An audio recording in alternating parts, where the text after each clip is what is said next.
하나님 말씀 봉독합니다. 요한복음 17장 1절에서부터 5절까지 교독하도록 합니다. 요한복음 17장 1절에서부터 5절까지입니다. 제가 먼저 봉독합니다. 예수께서 이 말씀을 하시고 눈을 들어 하늘을 우러러 이르시되 아버지여 때가 이르렀사오니 아들을 영화롭게 하사 아들로 아버지를 영화롭게 하게 하옵소서.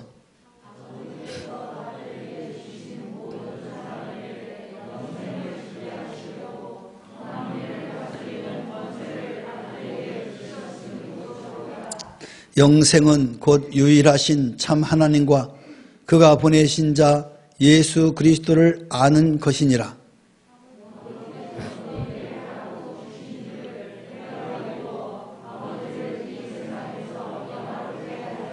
다같이 아버지여 창세전에 내가 아버지와 함께 가졌던 영화로서 지금도 아버지와 함께 나를 영화롭게 하옵소서. 아멘. 할렐루야. 우리 옆사람과 인사합니다. 축복합니다. 사랑합니다.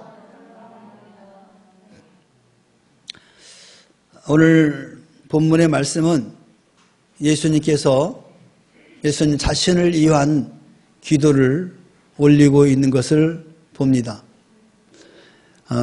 이 요한복음 17장은 또 대제사장의 기도다라고 다른 말로 표현을 하기도 합니다. 오늘 이 본문 말씀에서 예수 그리스도가 어떤 분이신가를 우리에게 자세하게 말씀하고 있다는 거예요. 오늘 이 말씀을 통해서 과연 예수가 누군가 이거에 대해서 의문점들을 해결받기를 바랍니다. 예수님께서는 하늘을 우러러 기도를 시작했어요. 때가 이르렀으니 아들을 영화롭게 하시어서 아들로 아버지를 영화롭게 해달라고 기도하고 있습니다. 예수님의 때가 있습니다. 제자들이 아무리 무슨 말을 하더라도 또 세상에 어떤 상황이 있다 할지라도 예수님은 내 때가 아니다 이런 말을 가끔 하셨습니다. 그럼 어느 때가 때입니까? 그것은 아버지만 아시는 때죠. 우리 주님이 아시는 때죠. 오늘 본문에서도 이제 기도하시면서 그 때가 이제 왔다라고 기도를 하시는 겁니다. 요한복음 13장 1절에는 유월절 전에 예수께서 자기가 세상을 떠나 아버지께로 돌아가실 때가 이른 줄 아시고 이렇게 써요. 그러니까 예수님의 때는 아버지께로 돌아가는 그 시기가 예수님의 때인 겁니다. 예수님의 이러한 그 진술은 십자가의 고난을 당할 때가 가까워 왔다라는 의미를 담고 있는 겁니다. 예수님의 때는, 이 땅에서의 때는 십자가의 고난입니다. 십자가에서 죽으심을 말하는 거죠. 십자가를 통해서 자신과 아버지가 영광 받기를 기도하고 있는 것입니다. 그 십자가, 예수님이 십자가 짐으로 인해서 예수님 자신뿐만 아니라 예수님을 보내신 성부 하나님께도 영광을 돌리는 이 사건이 바로 십자가의 사건입니다. 십자가는 수치의 상징이죠. 당시에 정말로 죽을 죄를 지은 사람들을 극악무도한 죄악을 지은 사람들에게 내리는 형벌이 바로 이 십자가의 형벌입니다. 그러니까 노마에 대해서 황제에 대해서 엄청난 범죄를 저질렀든지 아니면 그 사회에 엄청난 무리를 일으킨 경우에만 이 십자가의 처형이죠. 오늘날과 같은 경우도 사형이라는 제도가 있죠.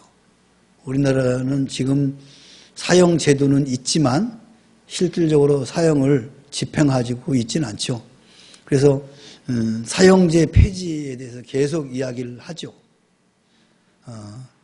그러나 법원에서는 사형 선고를 합니다. 그런데 실질적으로 집행은 하지 않고 이제 있는 거죠.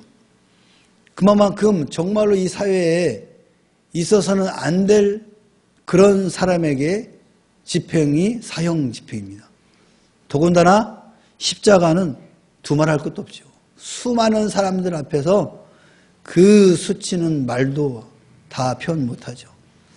거기서 큰 못으로 이 손바닥에다가 못을 받고 발등으로 해서 못을 받고 피가 실줄 흐르고, 이것은 아주 처참한, 어떻게 보면 인간적으로 볼 때는 참 아주 비인간적인 그런 행위라고 할 수가 있죠. 인간이 인간을 그렇게 무참하게 그렇게 행한다는 것은 오늘날 있을 수도 없는 일이죠. 오늘날에는 인권에 문제가 생기죠. 아무리 사람을 죽인 수명을 사람을 죽여도 그렇게 하진 않죠. 아무튼 그런 수치의 상징이라고 할 수 있는 그 십자가, 예수 그리스도의 이 십자가는 바로 계시된 영광의 상징이었다. 사람들이 볼 때는 그 수치의 상징이었지만 하나님이 볼 때는 모든 사람들을 구원하시고자 하는 영광의 상징이었다는 거예요. 그것은 십자가의 죽음 뒤에 부활의 영광이 있기 때문에 그런 것입니다. 십자가에서 그냥 죽고 끝났으면은 여전히 십자가는 수치의 십자가로 남아있을 것입니다. 그러나 예수님은 그 십자가의 모진 고난과 죽음을 이기시고 부활하신 거예요. 다시 살아나신 거죠. 이 부활의 영광이 있기 때문에 십자가의 사건은 바로 영광의 상징이 된 것입니다. 이와 같이 그리스도의 십자가의 길은 고난의 길이지만 결국은 영화로운 길이다라는 것을 말하고 있는 거예요. 그래서 예수님께서 기도하시면서 아버지를 영화롭게 할 뿐만 아니라 자신에게도 영화롭게 할 때가 왔다라고 기도하는 겁니다.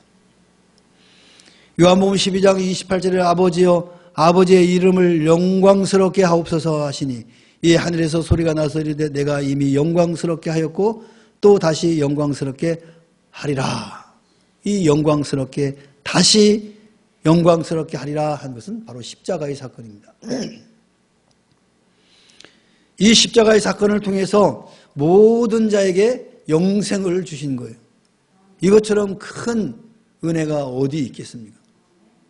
예수님께서는 하나님께서 자신에게 주신 모든 자에게 영생을 주시려고 만민을 다스리는 그런 권세를 주셨다라고 고백하고 있는 거죠. 예수님이 만민을 다스릴 권세. 그래서 만왕의 왕이라는 말이 여기서 나오는 거예요. 예수님은 만왕의 왕이다. 하나님 아버지께서 그 권세를 이 예수 그리스도에게 주신 거예요. 그래서 예수님의 그 권세는 세상의 왕처럼 통치하는 그런 개념이 아니고 바로 자신이 죽음으로 모든 사람들에게 영생을 주는 그 권세를 부여한 거란 말이에요. 그러니까 영원한 생명을 받는다는 것은 그것보다 더 큰 권세가 어디 있습니까? 영생을 주는 권세. 우리가 돈이 있어서 뭐 몇만 원씩 자녀들에게 줄 수 있는 권한은 있죠. 그러나 그 자녀의 영원한 삶을 우리가 어떻게 할 수는 없잖아요. 오직 예수 그리스도를 통해서만이 영생의 길을 주신 거예요. 이게 큰 권세죠. 이것을 아버지께서 예수에게 주셨다는 거예요. 사람이 죄에서 구원받아 영생을 소유하는 유일한 길은 하나님과 그의 보내신 예수 그리스도를 아는 것이다 라고 말씀하고 있어요. 예수님 자신의 이 진술은 구원의 진리의 핵심이죠. 여러분이 열심히 전도하는데 그 전도의 핵심은 바로 복음을 전하는 핵심은 영생이에요. 영생. 영생을 소유하도록 우리가 소개하는 거예요. 그 영생은 누구로부터 오냐? 바로 이 예수 그리스도를 통해서 온다라는 것을 우리가 인식시키는 거예요. 교회에서 이루어지는 모든 사역들이 뭐 밥도 먹고 운동도 하고 뭐 친교도 나누고 그 종국적인 목적은 그것을 통해서 영생을 얻게 하는 거예요. 그러니까 목적을 잃어버려서는 안 돼요. 교회의 목적은 영생이에요. 그러니까 친교 활동하는 것도 목적이 뭐예요? 친교하면서 영생을 얻도록 하기 위한 거예요. 근데 그것이 배제되면은 그것은 단순한 사회 모임이야. 그렇죠? 사회에 가면은 동호회 많아요. 등산 동호회도 있고, 뭐 축구도 있고, 뭐 테니스도 있고, 배드민턴도 있고, 동호회 많아요. 그거와 교회에서 친교를 위해서 하는 운동과 다른 게 뭐냐? 목적이 다르다는 목적이. 그 사람들은 그냥 웃고 즐기고 친교하는 것으로 끝이야. 그러나 교회 안에서 이루어지는 것들은 목적은 영생이에요, 영생. 구원이에요, 구원. 그러니까 여러분이 무엇을 하든지 간에 목적은 뭐다? 구원이에요. 영생을 얻기 위한 것이다. 이거를 잊어버리면 안 돼요. 교회에 사는 모든 프로그램들이 결국에는 지금 당장에 볼 때는 서로 친교를 위한 거지만 그런 종국적인 목적은 구원이에요. 영생이에요. 이게 빠지면은 그거는 세상의 친교와 같은 거예요. 그럼 세상에 가면 더 재밌는데 뭐 교회까지 와서 그걸 해요. 여러분들이 무슨 사역을 계획하든지 종국적으로 그 목적이 상실된 그 프로그램은 의미가 없다. 꼭 기억을 하세요. 교회에서 무슨 뭐 음식을 먹고 뭐 야외를 간다. 그냥 간선히 가가지고 먹고 마시고 끝나는 게 아니에요. 거기에서 뭐가 이루어진다. 구원이 이루어지도록 모든 프로그램이 이어져야 하는 거예요. 이제 2023년도 이제 또 사역이 계획이 잡히겠죠? 그것이 빠진 사역은 사역이 아니다.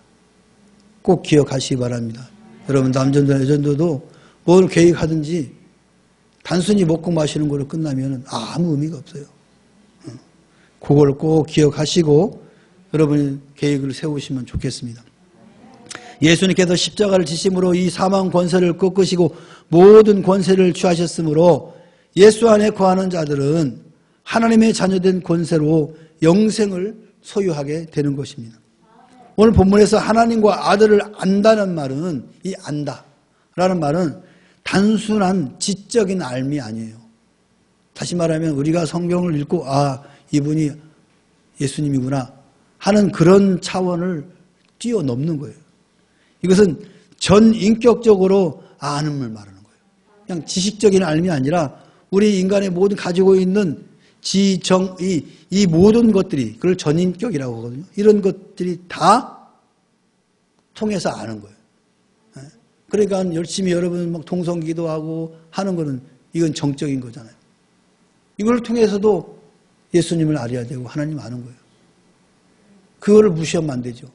우리는 성경만 읽어야 돼. 성경에서만 알아야 돼. 성경만 읽어. 그것도 아닌 거예요. 그럼 기도할 필요가 없죠. 근데 기도를 통해서 또 하나님이 역사하시는 것들을 경험해야 되는 거예요. 때로는 몸을 통해서도 경험하게 돼요. 제가 대학교 1학년 때인가 2학년 때인가 그랬을 거예요. 1학년 때인가 봐. 주일학교 부흥회를 하거든요. 주일학교 옛날에는 주일학교 그 성경학교가 부흥회에 부흥회. 그러면은 여기보다 더 큰 교육관이에요. 애들이 거기는 의자가 없어요. 그냥 앉는 거거든요. 그 마룻바닥으로 되는데 꽉 찼어요. 꽉 찼어. 거기서 이제 제가 찬양을 인도하거든요. 제가 율동을 되게 잘해요. 못 믿네. 제가 율동을 되게 잘했거든요. 지금 배가 나와서 본다지 옛날에는 잘했어요. 근데 율동을 하면서 이 찬양을 인도하거든요. 근데 이제 이렇게 지금처럼 막 드럼인도 있고 막 이런 게 아니었어요. 피아노 한 대, 뭐 해봤자 부흥해봤자 큰 북, 이쪽에 큰 북처럼 북 아래 이렇게 치는 거, 이 정도 수준이거든요. 지금 같으면 양반이지, 뭐 드럼이 있어. 그거면 끝이야. 그다음에 기타. 이게 그냥 모든 악기였단 말이에요. 전기 기타 이런 게 어디 있어요. 그러니까 막 다 이제 손바닥으로 강대상이 나무거든요. 치면 통통거려 이게. 되게 좋아. 북소리 같이. 이걸 막 치면서 이제 찬양을 하거든요. 근데 얼마나 은혜스럽게 찬양을 했는지 이 손이 쫙 찢어졌어요. 끝나고 보니까 막 손이 씨알이요. 씨알이 알아요? 있어, 그런 거. 막 아파. 근데 이게 보니까 여기가 찢어졌어요. 근데 이걸 하고 나서, 씨알이요. 이렇게 한 게 아니고, 예수님이 그 대못으로 이 손을 못 박혔을 때, 나는 이렇게 조금 이 기스난 거 가지고도 이렇게 아픈데, 얼마나 아팠을까. 막 은혜가 되더라고. 이게 육체적으로 경험해보죠. 얼마 전에 우리 정진성 집사님이 일을 하다가 이렇게 폐파질 하다가 가시가 나무에다 칵 찔렸대요. 그래가지고 그 나무를 탁 빼가지고 이제 해가지고 이렇게 했대. 근데 너무 아프더라고요. 아프죠. 손이 되게 아프거든. 손끝, 발끝이. 그런데 그 아픈 걸 끝나는 게, 우리 예수님이 못 박혔는데 얼마나 아팠을까. 이 생각하니까 자기 아픈 것도 아니더래. 이게 바로 뭐냐면은 육신적으로 또 경험해지는 거예요. 그러니까 우리가 일하다 보면 다칠 수 있어요. 근데 그 예수님의 그 십자가를 비춰보는 거죠.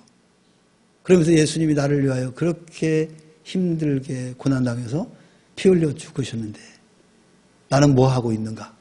이런 게서 자각이 일어나는 거죠. 이런 것들이 결국에는 육체를 통해서도 느껴지는 거예요. 느껴지는 거. 이와 같이 전인격적으로 아는 것을 바로 하나님을 안다라는 말을 표현해요. 제가 이인덕 지사님 알아요. 뭘 알겠어요, 제가? 집에 가서 살아봤어요, 안 살아봤지? 그냥 주일날 와서 말하는 거, 말씀하는 거, 얼굴 하는 거, 이걸 안다라고 하는 것이 아니에요. 지금 여기서 말하는 지식, 단순한 지식은 그거예요. 이인덕 지사님에 대해서 안다라는 말은 단순한 지식. 우리가 몇 번 이야기하고 말한 것으로 저분은 어떤 성향이구나 이런 차원이 아니라는 거예요. 전인격적으로 다 아는 거. 여러분 부도 다 몰라요. 박혜준 집사님, 우리 김종성 선생님 알아요?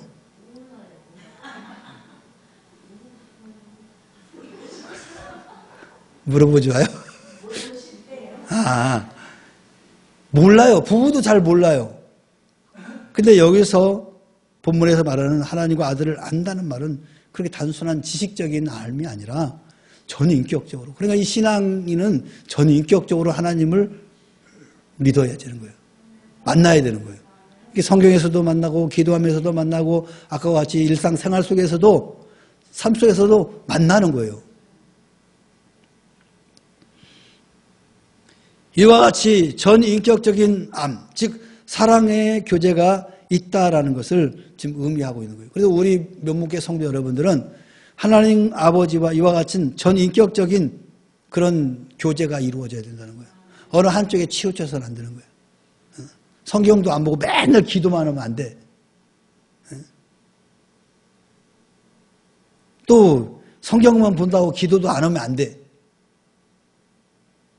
삶 속에서도 마찬가지죠.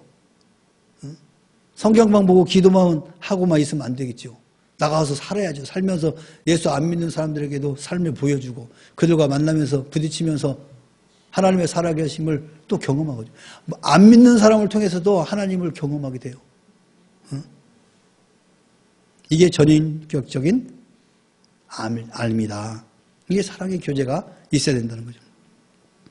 요한복음 11장 25절 26절에 예수께서 나는 부활이요 생명이니 나를 믿는 자는 죽어도 살겠고 무릇 살아서 나를 믿는 자는 영원히 죽지 아니하리라.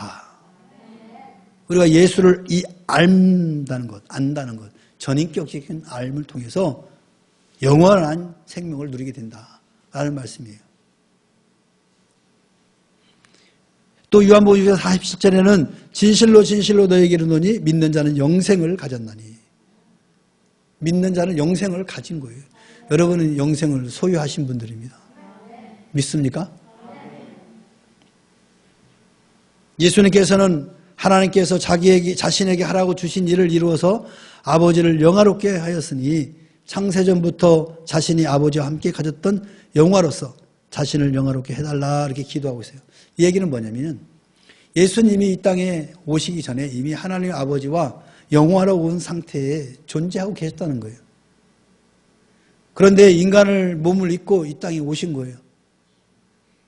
그러니까 내가 십자가에 못 박혀 죽음으로 말미암아 부활하고 승천함으로 다시 원위치, 다시 영원로운 상태로 돌아가게 해달라 그 얘기를 하는 거예요. 이 얘기를 통해서 보면은 하나님은 그러면 하나님 아버지도 한 분 계시고 예수님도 한 분 계시고 성령님도 한 분이라는 데서 세 분이 계시나 보다 하나님이. 근데 성경에는 유일한 하나님이라고 한 분 하나님이라고 한단 말이에요. 그래가지고 이걸 어떻게 해석을 해야 되냐. 인간의 논리적으로 이걸 해석을 하니까 안 되는 거예요. 그래서 이제 이 삼위일체라는 그 교리가 나온 거예요. 성경에는 분명히 아버지 하나님 나오고 성자 예수님 지금 나오죠. 근데 성령 또 하나님 이 삼위격이 등장한단 말이에요. 근데 이 세 삼위격이 한 분이라는 거예요. 이걸 이해를 못하는 거죠. 여러분 수학적인 공식으로 이해가 됩니까? 세 개가 어떻게 하나가 됩니까? 각각의 다 위치가 있고 유격이 있는데. 그래서 수많은 신학자들이 연구를 하고 또 그것 때문에 목배인 사람도 있고 그래요. 삼위일체 교리가. 지금은 삼위일체 교리 뭐 이상하게 해석했다고 죽일 사람은 없어. 그러나 중세시대 때는 이 하나님 말씀을 1.1핵도 변익시키면 그냥 사형이야. 그 정도로 무서웠어요. 그러니까 이 삼위일체 교부들이 이 삼위일체를 어떻게 해석해야 되냐. 이 세 하나님에 대해서. 그래서 만든 용어가 삼위일체다. 세 가지 위격 속에 본질은 하나다 이거예요. 근데 이거를 도대체 수학적으로 이해가 안 돼. 그래서 어떻게 하냐? 믿어라. 이렇게 해가지고 그냥 삼위일체 얘기가 믿은 거예요. 나도 지금도 그걸 여러분에게 설명을 못해. 이건 논리적으로 해석이 되는 게 아니기 때문에. 그냥 믿는 거예요. 네. 여러분 동정녀가 아이를 낳은 것처럼 그냥 믿는 거예요. 논리적으로 이해가 안 되는 거잖아요. 이런 것들은 그냥 믿는 거예요. 그래서 이것이 신앙이라고 하는 거예요. 이게 논리적으로 다 해석되면 그건 과학이죠. 신앙이 아니죠. 우리의 어떤 지식이나 경험으로 해석되지 않는 것들이기 때문에 신앙이라고 하는 거예요. 그냥 믿는 거예요. 무대포로. 근데 이상하게 믿음이 없을 때는 안 믿어져 그게. 근데 믿음이 생기면 믿어지는 거예요. 신기하죠? 이게 신앙인 겁니다. 그래서 오늘 2000년 예수님이 승천하시고 지금 2000년이 지금 이 시간까지 그 문제는 누구도 어떻게 해결할 수 없어요. 방법이 없어요. 그냥 그래서 모든 신학자들이 그냥 믿으십시오. 고백하는 거예요. 신앙으로 고백할 수밖에 없다. 그래서 우리가 이제 예배 시간에 사도신경으로 신앙 고백하잖아요. 이건 신앙 고백이에요. 이건 내가 논리적으로 이해돼서 말하는 게 아니고 그냥 고백하는 거예요. 이렇게 예수님께서는 원래 하나님 아버지와 본질적으로 같은 분이시다는 거예요. 그분이 우리에게 아버지께서 이 성자 예수 그리스도 이분에게 약속을 했어요. 뭔 약속이냐? 네가 이 세상으로 가서 내가 사랑하는 내가 만든 저 피조물을 구원을 해라. 그리고 약속을 하고 그러면 내가 가겠습니다. 그래서 동정녀 마리아를 통해서 이 땅에 인간의 몸을 입고 온 거예요. 그리고 죽으시고 다시 살아나셨잖아요. 우리 인간이 살아날 수 있습니까? 몰라. 저 인도나 이쪽에서 3일 만에 살아났다고 이야기하는데, 그거는 죽은 게 아니지, 그 사람은. 그냥 기절했다가 일어난 거고, 그건 완전히 죽은 건 아니죠. 그건 부활이라고 말할 수 없죠. 근데 예수님은 진짜 죽었거든요. 온 몸의 피를 다 흘렸거든요. 림프관이 다 터져서 인간으로서의 생명을 다 잃어서 죽은 거예요. 확인한 거죠. 그런데 그분이 다시 살아나셨어요. 근데 살아나는데 특이한 게 있어요. 똑같은 모습인데 본질적으로 달라져 버린 거예요. 그전에는 어땠어요? 공간을 초월하지 못했어요. 내가 여기를 나가려면 문을 통해서 계단을 통해서 내려가야 돼요. 근데 부활하신 후부터는 똑같은 형체인데 시공간을 초월하는 거예요. 제자들 앞에 갑자기 짠 나타나는 거예요. 여러분 뭐 그 상상하는 영화 있죠. 막 백투더 같은 거.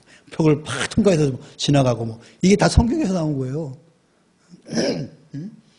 이제 이 육체가 우리가 가지고 있는 육체가 아닌 거예요. 부활하면서.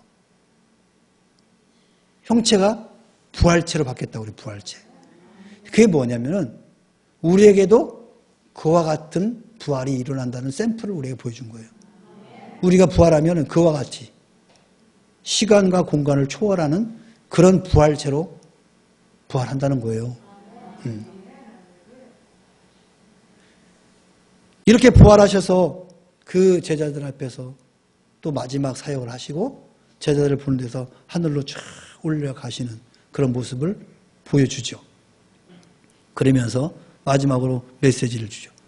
내가 이렇게 올라간 것처럼 다시 오리라. 그러면 다시 오실 때는 이 지구촌의 모든 사람들이 볼 수 있도록 오신다는 거예요. 신기하지 않아요? 어떻게 그게 가능해요? 근데 가능할 수 있을 것 같아요. 여러분 심령 가운데 성령 하나님이 계시잖아요. 이 성령 하나님은 내가 눈으로 볼 수는 없지만 우리 한국 땅에서 있는 성령님, 우리 지구촌 반대쪽에 있는 나라에서 성령님 동일한 성령님이거든요. 동시에 계시잖아요.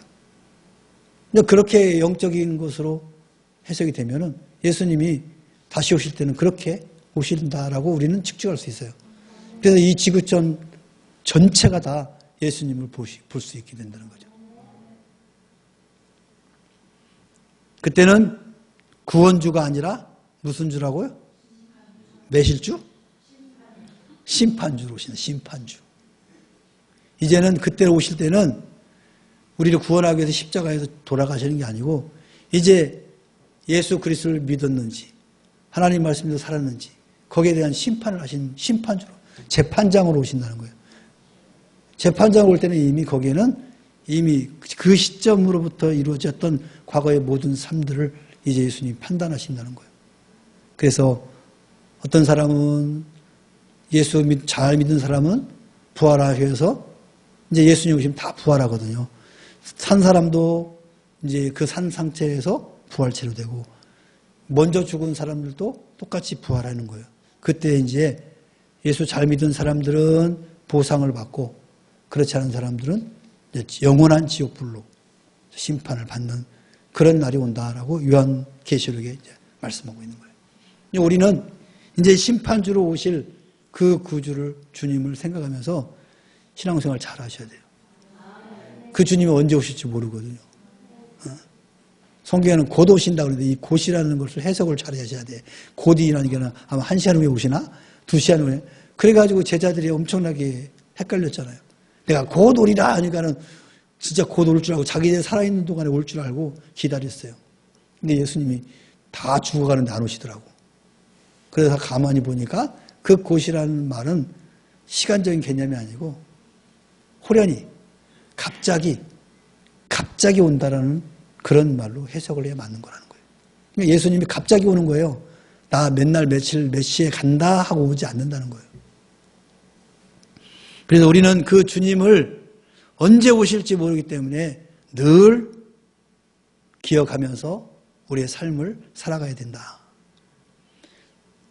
정리합니다. 예수님은 누구신가? 창세전부터 아버지와 함께 계셨던 분으로 아버지와 약속으로 이 땅에 인간의 몸을 입고 오셨습니다.